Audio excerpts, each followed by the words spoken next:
What's going on, Jerome's beautiful Tuesday? Birds are chirping and stuff. It's time for another Vikings news dump. So, as you know, we got the TVs set up in the studio, and since it's not football season, I'll put on movies, right? And so, annoying thing with Amazon Prime is that if you're done watching your movie, it automatically plays another movie that you have no interest in. But they started showing Les Miserables, and I saw it like when it came out, right? But it's actually really good. I mean, Wolverine can sing.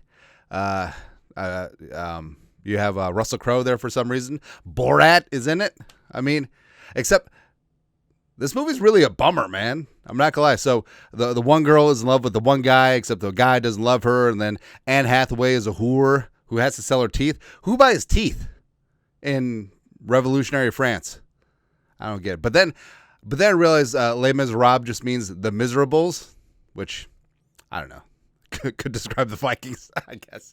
Yeah.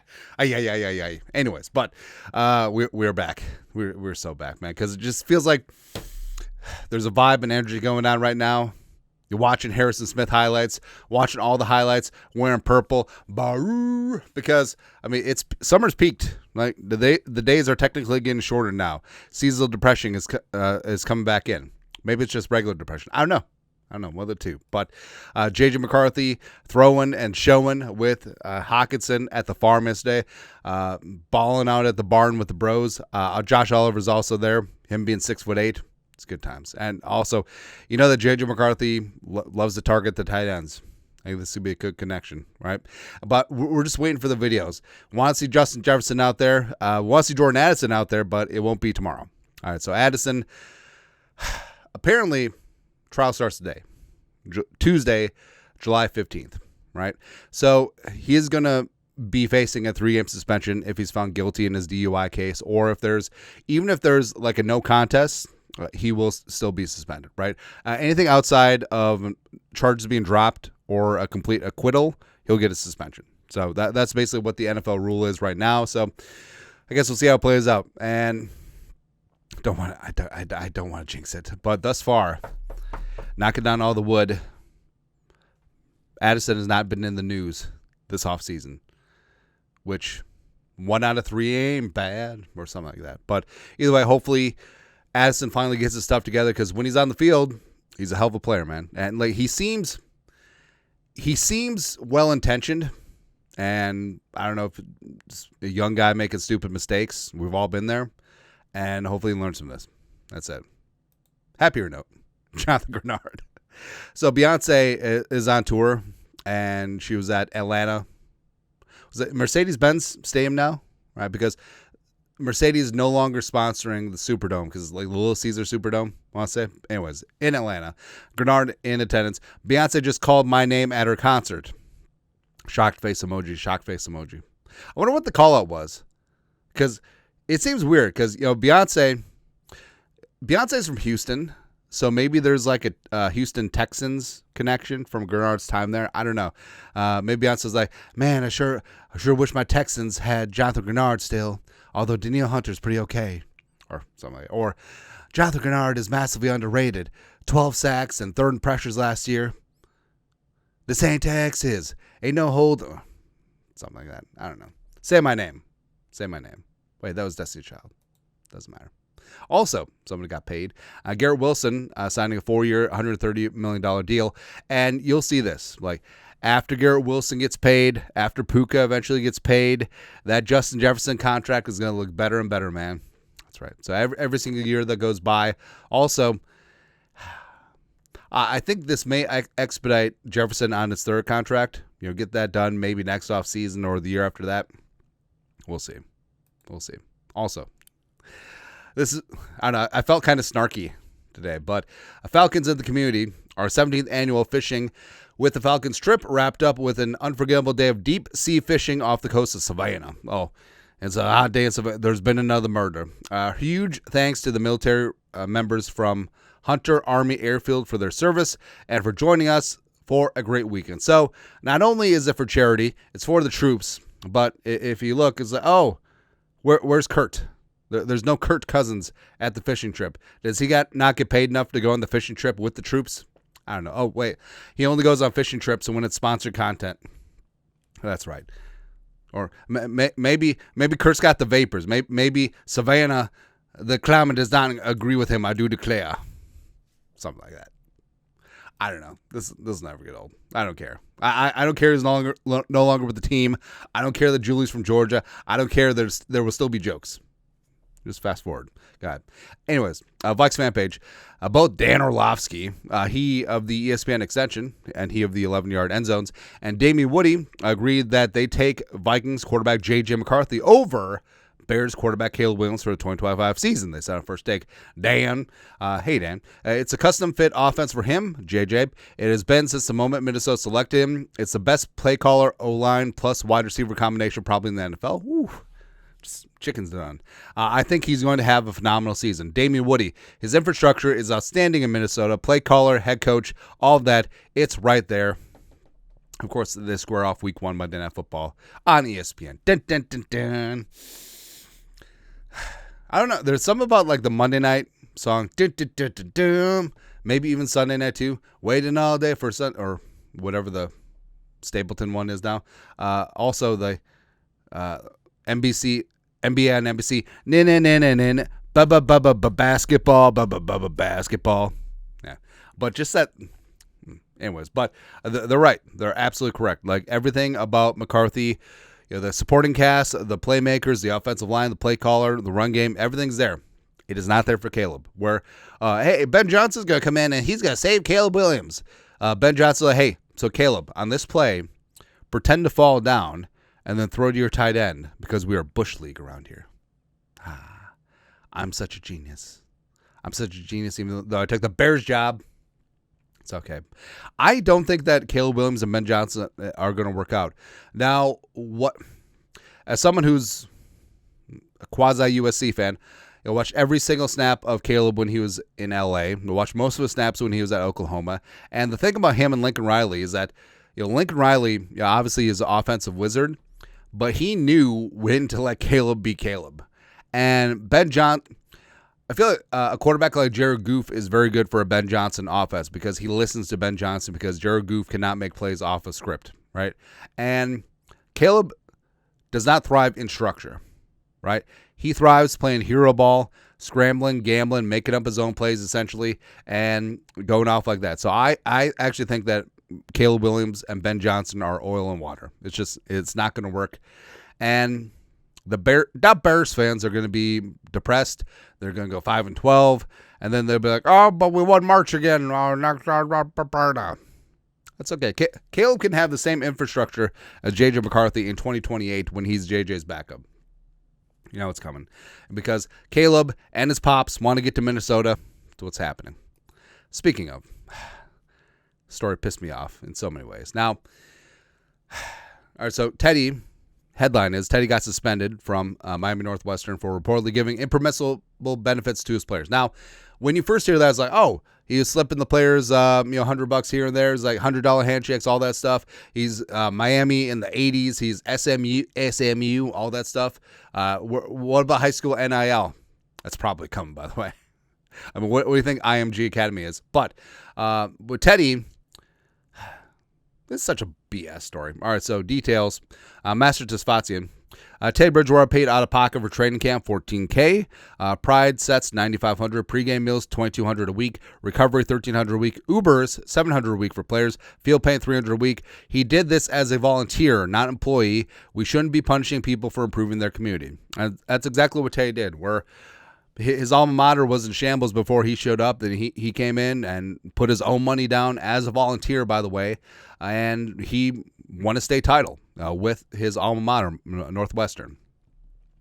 Now, we got a comment on our video talking about this yesterday, and initially I was just going to tear this one up, but it seems well-intentioned. So, was it Jim, or was it Jam Didrich? You should look into high school sports and why he would be suspended like this. This kind of stuff is against the rules. He needs to be an employee to be with the players for liability. Look into liability rules for food, rides, and these things. He is not wrong. He is in the wrong. Oh, Teddy's in the wrong. No matter how good of a person he is, it is for sure against the rules. So if it's against the rules, how come they let a volunteer be head coach in the first place? if it's against the rules, why did they accept his money for the training camp? Why didn't that set off alarm bells in training camp? If it's against the rules, why did they let him pay for pregame meals? If it's against the rules, why did they let him pay for all this stuff? Basically, what it seems to what seems to be here, and Teddy put out a statement too. It seems to be some internal beef with the high school, is that they just free rolled him. Right? So, hey, we'll take your money, we'll take your coaching, we'll take your expertise. Oh, we want a state title. Oh, that's fantastic. Now we throw you under the bus. So they took. Sounds like Northwestern took advantage of Teddy, 100%. Or this could be other schools who do not have wealthy alumni who are also great head coaches and be like, oh, yeah, now we're complaining because now this is obviously a violation. Again, hey, if it's against the rules, where were the adults? Where was the Florida High School League or Commission or the equivalent of when this happened? Because I do remember. So obviously, I don't know Florida high school rules. That could be completely different to various state by state. Minnesota, I believe, to be a head coach, generally you have to be a teacher. I think that rule has changed because I know some high school coaches who are not part of faculty or something like that. I don't know. But I remember like playing high school sports, there was always volunteers on staff. Maybe you just can't be head coach. And a lot of the volunteers put up some of their own cash too. Or your pregame meals. It was rotated through by the parents. Is that illegal? Can you not have that? Where's the liability on that? I don't know. I feel like if you're definitely nitpicking on this, and especially when you have a downtrodden program in a economically tough neighborhood, and Teddy comes in and plops down his own cash to help improve things for the team, the athletes, and everything. If that's against the rules, change the rules. Like, again, it's not like he's giving these players $100 handshakes or anything like that. No, he's literally paying for the infrastructure of a football team that the school and the community cannot provide for. So, hey, if it's against the rules, it's against the rules. And, Teddy's a volunteer. How do you suspend a volunteer? Hey, you giving up your free time and your money? Suspended. I don't know. Either way, you can't convince me that Teddy's in the wrong here. Right? Because if he was in the wrong, why did the school accept it? Why did the high school league let him do it? Or, they just completely free rolled him. Yeah, that's what it seemed like. I don't know. I'm still annoyed. I get annoyed by a lot, though. Also, kind of annoying, Andrew Marchand, news, Joy Taylor is out of Fox Sports. Mason Taylor's aunt. Yeah. As FS1 cancels 3 shows, including hers, Craig Carton, and Emmanuel Acho's The Athletic learned. Now, there was a lawsuit a couple months ago. Won't get into that, but a lot of people named in it are sort of out. I don't know. But I feel like this is more a commentary on the state of national sports media, right? So FS1 gutting their original content. ESPN got rid of a lot of theirs. I mean, Around the Horn was a staple for years, and they canceled that. It's like, I don't know. It's like, obviously we're in a pivot point here. I feel like, just anecdotally from myself, it's been so long since I've watched in-studio original content from a network, ESPN, FS1, or otherwise, because I feel like for a while, especially like PTI was the pioneer of the sports debate show, but then it just got bastardized into just hot takes and nonsense and all that stuff. And then it got really annoying when I think it was Ron Jaworski at ESPN where he's like, Colin Kaepernick could be the best quarterback in the NFL. Now, nothing against Kaepernick or that take, but then like all the other shows just covered Jaworski's take. Now, I understand it's hypocritical because usually we do that too, but I don't know. I feel like you can't create your own content in studio or within your own network. That's weird. It's weird, man. I don't like it. But, the people have spoken. We always call it like ESPN, the worldwide bleeder of readers, viewers, and subscribers. I feel like that might be it. Where people just, they only watch these channels to watch live sports now, which probably is the way it should be. And, not to pat myself on the back, but I feel like this is the future, right? Because it's so annoying. Like when you want to hear about your favorite team or about a topic or a specific sport, and you just hope and pray that the national sports talk show, whether on TV or on radio, they touch on it, right? Whereas everything can be niched down. Like I think content like this is the future. Where if you want to learn about, hear about the Vikings, you go to a Vikings channel. You want to hear about the WNBA, you go to do a WNBA channel. You want to hear about Chelsea? I don't know why you would, but you turn to a Chelsea channel and all that stuff. So, anyways, RIP. They'll be fine. They'll be good to go. Lastly, this one annoys me too. Elliot Shore-Parks, who obviously is an Eagles beat writer, so he's got to cater to his base. Jalen Hurts with Michael Jordan in Greece per Nice Kicks. Mykonos. Hurts has now been spotted with Jordan a few times this offseason. Definitely a mutually beneficial relationship. Hurts gets to learn from Jordan. Jordan gets Hurts as the face of his brand. Now, I will preface this by saying I like Jalen Hurts, right? So I respected the way that he handled the whole Tua thing at Alabama, Tuscaloosa. It was great. He was a great teammate. Eventually went to Oklahoma. Got his. Drafted in second round, won a Super Bowl. Congratulations. Tush push is still legal. It's great, but this is the dumbest take I've ever heard.